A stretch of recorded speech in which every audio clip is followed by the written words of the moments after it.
8 of them, which are almost exclusively flown by Air Force crews. There are some air tanker crews involved. They're there to fly the more civilian jobs, which may be flying military passengers down to, say, the Falkland Islands. So here comes the Airbus Voyager from 10 Squadron at Royal Air Force Prize Norton.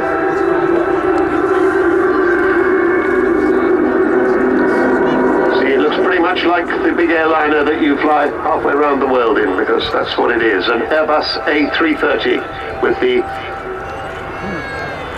upswept wingtips that have become so common these days.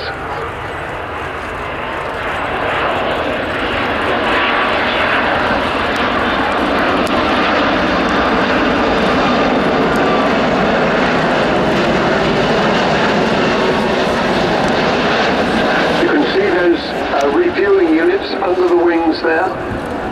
They're actually in the place where the third and fourth engines would be on an A340. And there's full power coming on the two big Rolls-Royce Trent engines, 72,000 pounds of thrust each. But listen to how quiet they are compared to the normal military jets.